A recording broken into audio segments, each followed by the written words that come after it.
Arterial. I'm only half surprised to find the heart stranded halfway down the M4. This is not, as you might think, a metaphor. The cat's eyes all join up, and there it is, red raw and chugging. The stereo's on the blink. So it's the racy roar of 80 miles an hour in the dark, and that hot, nagging tattoo. A doom drum counting down. 3 years ago I split the thing in two, left one half of it in town, lobbed the other out beyond the London orbital. Now here it is, jammed crudely back together, flashing red. Just like my mother always said, leave one man for another, and you leave the better part of you. She knew a thing or two about the heart, its plush interiors, dim lit. The heart has 4 red rooms through which the blood is pushed in roughly rhythmic stops and starts. Think of the poor dull traffic nudged from heart to brain to gut and back again. Once I read that the heart can only travel at walking pace, so it can't keep up this shuttle, shuttle, shuttle. These are not helpful thoughts, said the therapist, behind her wedded fingers. Also, we cannot treat you for a broken heart. I went away with sertraline instead, a little oil for a scrapped tin man. I'm counting down the junctions. All the while, that little tyrant's in his palanquin, drunk on his drum roll. You draw a broken heart with a cartoon fracture line, like the house built on a fault, walls gone, all rooms exposed. You can die of a broken heart, something to do with the vagus nerve and enough rancid adrenaline. At 80 miles an hour, I find it hard not to think of myself as a rope bag full of blood, thrown forward faster than it was meant to go. The ventricles, the veins and valves, the arteries, whose A is a rude mnemonic and also means away. Away we go, my tin can and my palanquin, my unhelpful thoughts, my little scrawl of blood. Anyway, I pulled off at Membury to write you this, while the wipers beat their soft, half-hearted thud.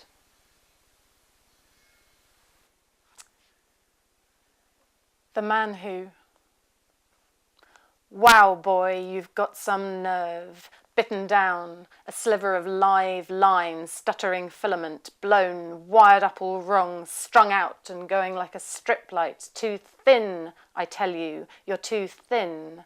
A shock, a finger in a socket, blue, electric blue and fine, fine like cocaine, fine like flick knives, scissored out, snuck out the back of the catwalk, fine like nail files. First live birth of the space age.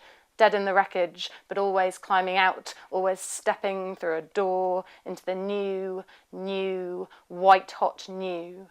Cut in acrylics, crystalline, 100,000 miles of chrome and foil or wicked in pinstripes, drainpipes, slick, tooled up. But kid, what happens when the mask sticks? What happens when the ice stays stuck, leaving you hollowed out like a flute, like a pinion sunk in the heart of a boy like you? Then you've got to burn out. Down to the fingers, down to the quick heart of a white-hot boy like you, who could strut and preen, burn up and then roll over, who stitches catsuits from his ogres, on first-name terms with all the scary monsters. Scum, pervert, weirdo, freak, nothing sticks to you, but fuck, weren't you everything we feared and all we wanted?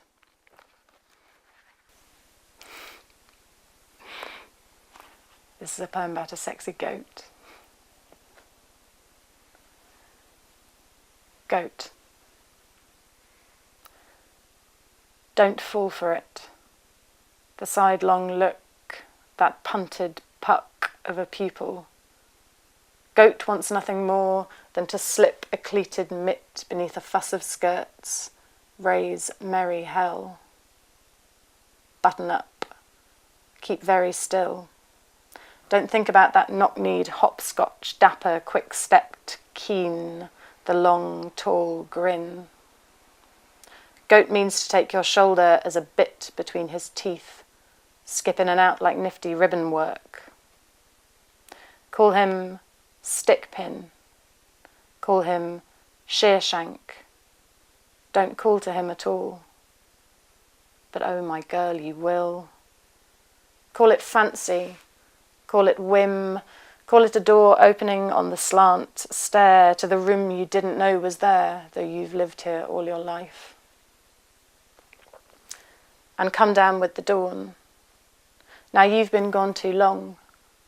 The dance was over weeks ago, your guests have all gone home. Now you're shoeless, skint and swindled. Now the daybreak wants to know. Now the piper's piping up beyond the gate.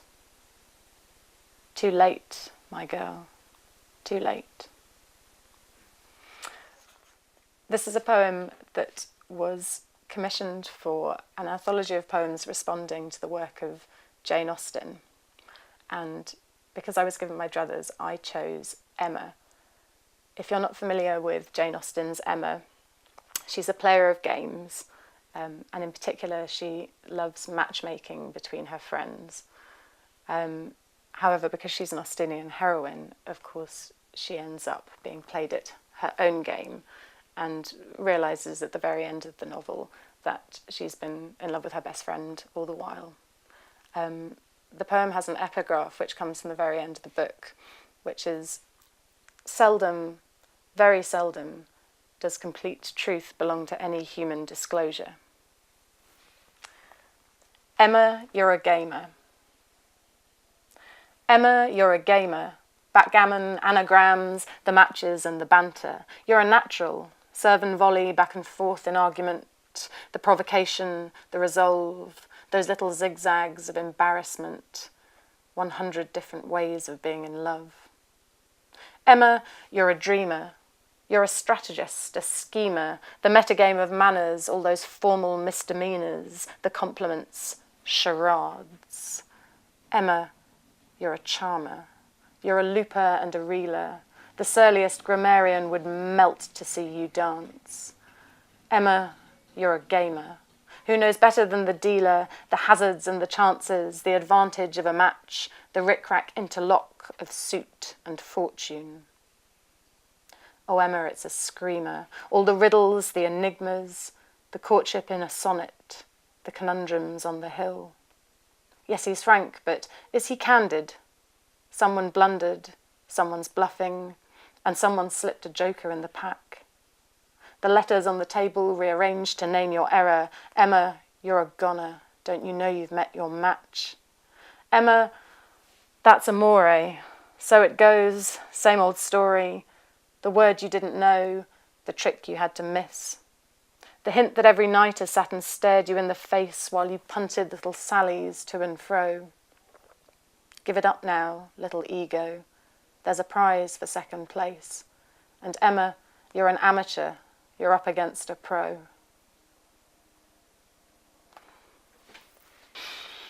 An awful lot of my poems are love letters to incredibly inappropriate people or things, and this is one of them.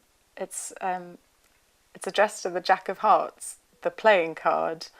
It's a strange poem to read aloud because it's in fact a shape poem in which the Jack is hiding in plain sight on the page.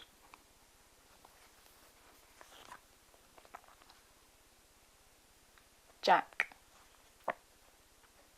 Sworn bachelor and dandy, man about the town. Snoot cocker, fancy man, catch him if you can, man. Peacock suited, booted, pretty boy, fop. Too nimble for the altar, too dashing for the chop. One eye's for the ladies, the other's on the crown. Back backdoorer, in and outer, turn around, he's gone. Trickster, twister, wildcard, liar. Now he's in a landau, now a Black Maria. Rich man, poor man, ragged man, prince, steerpike, climber, give the man an inch, spring-heeled, charmer, haven't caught him yet, hard to get, hopeless case, straight up, bad bet, two-faced, double-crosser, table talker, crook, player, faker, heartbreaker, ladies' man, I'm hooked.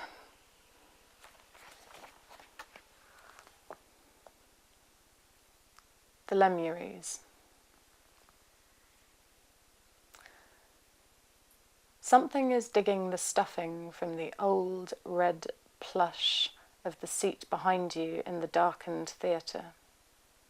And later, with the rain falling not quite right in the headlights, and the odd half-glimpsed zigzag, and the cat's eyes coming unstuck, that soft tugging at your collar grows insistent.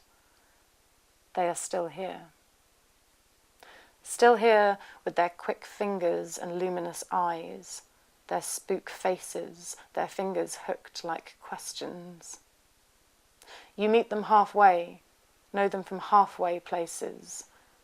The empty A-road, the mezzanine, the bent reflection in the lift doors before they purr open again on the things you know. Phones ringing. People. They are a nuisance. They have so many questions and no respect for the living. They prod and pinch. They stare. They paw at the glass between what is yours and what is theirs. Do not feed them. They will always want more. They will steal from you. Pickpockets, rifling the snug pouches at the back of the mind, and that one narrow finger grubbing rat-a-tat for your soft spot. They never stop.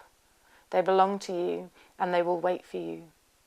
In the borders of the wet garden, the silence behind the beech hedge. They hoard rubber balls and the past and all your lost things, and always want to know when you're coming back, when you're coming back, when. I'm going to read a poem that is written after a woodcut by the Japanese artist Yoshitoshi. The woodcut depicts a courtesan sitting before a vanity mirror, and reflected in the mirror is a skeleton, and there are a variety of demons cavorting around the mirror. The woodcut has a title so excellent that I've half-inched it for the title of the poem. The courtesan Jigoku Daioh sees herself as a skeleton in the mirror of hell.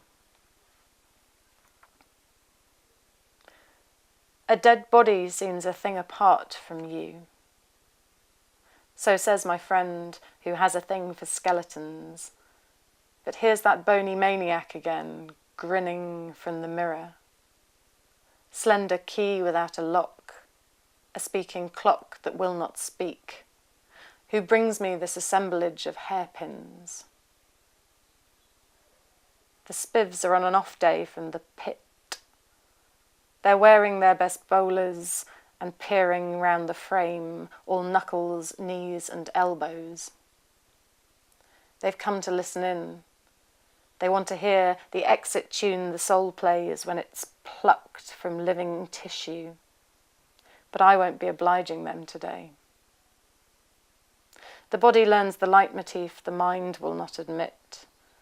The tick of stirring clavicles, the blunt ensemble underneath the skin. I like to think this no-face dreams a girl, wishboned on the proposition struck by our reciprocal regard. My dull companion only grins. This poem is written after a film by the Italian director Dario Argento. The film in question is called Suspiria, which is a very arty horror film in which lots of fairly unpleasant things happen to people, but in a very arty way. There's a very iconic scene towards the end of the movie in which the heroine turns a blue iris on a wall, which allows her into the labyrinthine series of passageways that lead inevitably to the denouement of the film.